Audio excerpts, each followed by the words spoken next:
ഒരാൾ അല്ലാ എന്നൊന്ന് പറഞ്ഞാൽ ഏത് സമയമാകട്ടെ, അയാളിങ്ങനെ ഇരുന്നപ്പോ പറഞ്ഞു അല്ലാ, ഒന്ന് കിടന്നപ്പോ പറഞ്ഞു അല്ലാ, നടന്നിട്ട് കുറെ നേരം കുഴങ്ങിയപ്പോ അയാളെ നാവിലൂടെ വന്നു അല്ലാ.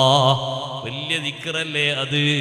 അതുകൊണ്ടല്ലേ അഷ്റഫുൽ ഖൽഖ് സ്വല്ലല്ലാഹു അലൈഹി വസല്ലമ തങ്ങൾ നാളെ മഹ്ശറിൽ വരുന്ന ഒരാളെ സംബന്ധിച്ച് തങ്ങൾ പറഞ്ഞു, മഹ്ശറിൽ വന്നിട്ട് മീസാൻ ഇങ്ങനെ തൂക്കുന്ന നേരത്ത് ഒരാളെ ഹസനാത്തിന്റെ തട്ട് വളരെ കുറവായി കാണുന്നു.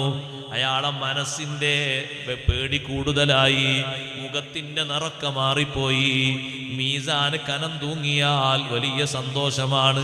അള്ളാഹു നമുക്ക് ഭാഗ്യം നൽകുമാറാകട്ടെ. മീസാന് ഹസനാത്തിന്റെ തട്ട് കനം തൂങ്ങിക്കണ്ടാൽ ആ മനുഷ്യന് ലഭിക്കുന്ന സന്തോഷം ചെറുതല്ല. ഹസനാത്തിന്റെ തട്ട് ഇങ്ങനെ കനം കുറഞ്ഞ് തിന്മയുടെ തുലാസ് ഇങ്ങനെ കനം കൂടി വരുമ്പോ ഈ മനുഷ്യന്റെ മുഖത്തിന്റെ നിറം മാറുന്നു, വിഷമം കൂടി വരുന്നു, വാക്കുകൾ ലഭിക്കാതെ തപ്പിത്തടയുന്നു. അപ്പോഴതാ ഒരു അപരിചിതനായ വ്യക്തി മനുഷ്യരൂപത്തിൽ ഒരാൾ മുന്നോട്ട് വരുന്നു. വന്നിട്ട് സഹോദരങ്ങളെ, നമ്മുടെ സിം കാർഡില്ലേ, ചെറിയ സിം കാർഡ് പോലെയുള്ളൊരു ബിത്താഖ, ചെറിയ ഒരു കാർഡ് ഈ ഹസനാത്തിന്റെ തട്ടിലേക്ക് അങ്ങിടുന്നു. ഹസനാത്തിന്റെ തട്ടിലേക്ക് ഇടുമ്പോ നന്മയുടെ തുലാസ് ഇങ്ങനെ കനം തൂങ്ങി മേലോട്ട് വന്ന് തിന്മയുടെ തുലാസ് കനം കുറഞ്ഞു പോയപ്പോ ഹസനാത്തിന്റെ തട്ട് പൊങ്ങി വന്നപ്പോ ഈ മനുഷ്യന്റെ മനസ്സിൽ വല്ലാത്ത സന്തോഷവും കുളിരും വന്നു. അദ്ദേഹം ചോദിക്കുന്നു, ഇത് എന്താണ്? ഈ കൊണ്ടുവന്നിട്ടത് എന്താണ്? എനിക്കറിയില്ലല്ലോ. നിങ്ങളെന്തോ കാര്യമായ നന്മയാണല്ലോ കൊണ്ടുവന്നിട്ടിരിക്കുന്നത്. കൊണ്ടുവന്നിട്ടാണ് പറയുന്നത്, ഞാൻ അള്ളാഹുവിൻ്റെ ഒരു മലക്കാണ്. എന്ത് മലക്ക് എന്നറിയോ?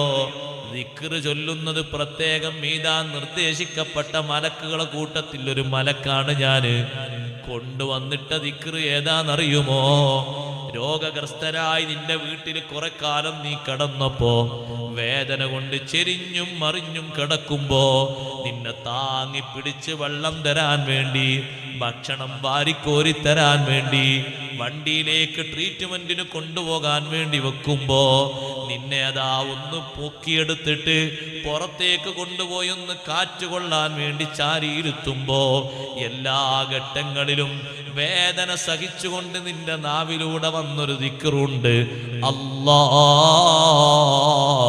അല്ലാഹ്